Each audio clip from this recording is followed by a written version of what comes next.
Okay, so I thought I'd talk about this now, since this is a pretty wild topic, and it gets into something that I did when I was a kid, and because I was like an evil genius as a kid, I was always coming up with like crackpot schemes and ways to try and make money and all this sort of thing, and like I was going to program software or something to win at roulette at one point, and at one point I claimed the moons of the gas giants, all except Jupiter's moon Io, which I wanted to keep under the suzerainty of the empire I established, but keep it as a kind of a neutral territory for some reason. I don't quite know why that was, but yeah. Anyway, I got these documents printed up, these like land claim documents, and I got a solicitor to put their stamp on it and countersign or whatever it was, and yeah, I thought that I'd like achieved something great at the time. I don't know. And like, I still don't think that it was such a bad idea, really, what I ended up doing. And I revisited this many years later, and was questioning the legitimacy of what I'd done and whether or not it's forbidden by international law. Because there is, of course, the Outer Space Treaty of, I think, 1956, is it? Which prohibits the national appropriation of celestial bodies. So no nation state. Presumably, that's what national appropriation refers to, such as, America can't claim the moon for having landed on the moon, for instance, even though they planted an American flag on the moon. The moon still doesn't belong to America by any stretch of the imagination. And we've now got Chinese efforts to go to the moon. The Russians never went to the moon, but we can think of there being possibly conflict over territory in outer space in the future. And I was just sort of wondering to what extent the fact that I, as an individual, claimed it, not as the representative of any nation state either, just as an individual in my own right, as a citizen of the world more than anything else, rather than the the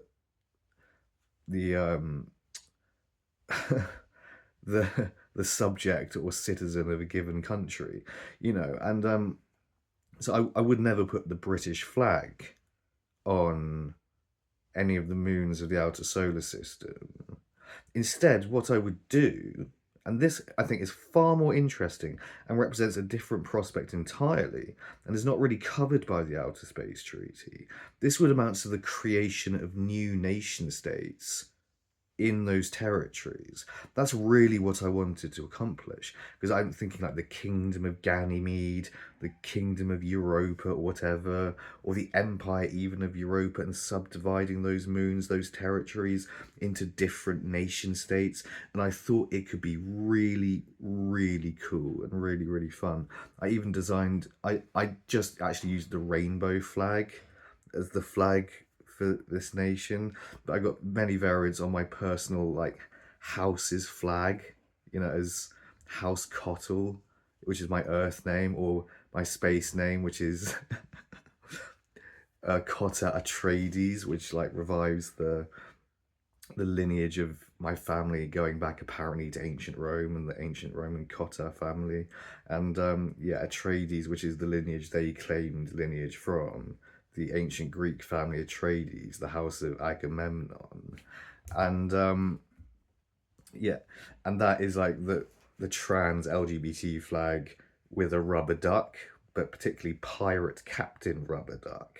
And yeah, I thought that was a nice touch as well. I thought it was quite funny, and I thought like having the rubber duck as my symbol might be like a really interesting kind of thing. I don't know, and like I want it to be true, and I wrote a whole constitution, setting out a sophisticated system of democracy and giving everybody an equal stake in the territories of the outer solar system, which I believe is in the spirit of the Outer Space Treaty, at least. And not taking it all for myself and saying it's my personal property or anything, but granting citizenship of the OSE, the Outer Solar Empire, which is what I call the whole thing. And then it's got different empires for Jupiter, Saturn, Uranus and Neptune's moons, and the moons are subdivided into kingdoms, I think, and then the whole thing for each moon is a different empire for each moon. So it's a very it's a layered system of supranational organizations. Is really what I created. I think that has legitimacy, and that's not really the appropriation by any given nation state. Now, is it? Even a nation state of the outer solar empire. Do you see where I'm going with this? So I think that yet again gets round the Outer Space Treaty, and I'm quite within my rights to be able to do that, I think. Mm-hmm. Yeah, I think I can make a compelling case for this using what I know about international law and outer space law and well, I don't think outer space law is nearly advanced enough. And I think the first thing that it needs is constitutional law. And I think I provided that. I think I wrote a very good constitution. I'd, really like to live in that sort of world that my constitution sets out. It's got democracy, it's got aristocracy, it's got monarchy. You can become a king within it, although monarchs are elected in this system, so it's yet again democratic. And the king, the head of state, has to be elected. And I, as first citizen emperor of the outer solar empire, can be de-elected, if you see what I mean, via popular vote or through the representatives in the various chambers that I established in the constitution. I can be ousted as king.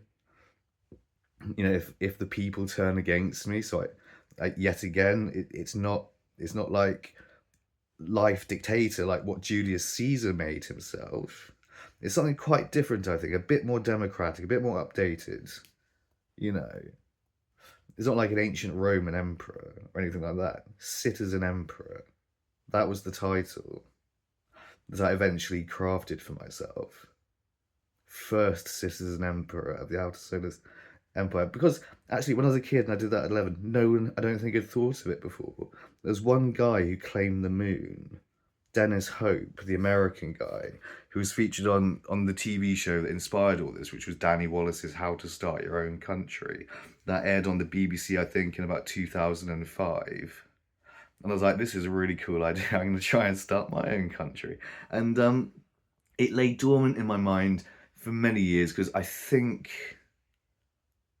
I just dismissed it or ignored it or moved on to something else. Or, I thought, or I did kind of think, how can I monetize it? But maybe I was too young to monetize it. And maybe it shouldn't be monetized. But then again, why can't I charge people citizenship for the Outer Solar Empire? It's got my copyright, hasn't it? And I'd like people to be protected by the constitution that I established. And for those principles to apply to anyone who happens to be, a citizen. And I think it could be a fun thing for people. And people could become kings. And within the kingdoms, there could be lords and ladies of space. And we could all be have our own little space identity in addition to our Earth identity. It could just be a bit of fun. It really could. But it could also be, I think, a meaningful kind of movement. And, where everyone can come up with their own, house flag or something. Or, establish a lineage on a given moon of the outer solar empire. Or whatever it is. And, it could be fun for that reason. I don't know. So I think I'd make a good lawyer. I think I would. Yeah, I originally wanted to be a barrister as well. I don't know what happened to that ambition. I kind of revived it when I very briefly studied law at UWE, but drifted away from it again because law was actually quite interesting. I should have tried law more. I just switched back to English kind of out of habit. Would have ended up with an English degree. I stayed at uni, which I probably should have done. But no, law, yeah, outer space law, very interesting stuff, this. And the Outer Space Treaty, I don't think, is nearly enough to prohibit this sort of thing. I don't think this sort of thing should be prohibited. And I think it should be a movement that more people are enthusiastic about. Because, I don't think my intention is really to kind of exploit the whole thing for personal gain, but I want to offer something fair and equitable, something that affirms and upholds our rights and extends those rights, and thinks also about the rights of alien life forms, even that we might encounter in the future, and how we deal with that one day when if and when that does happen, and pushes forward that conversation.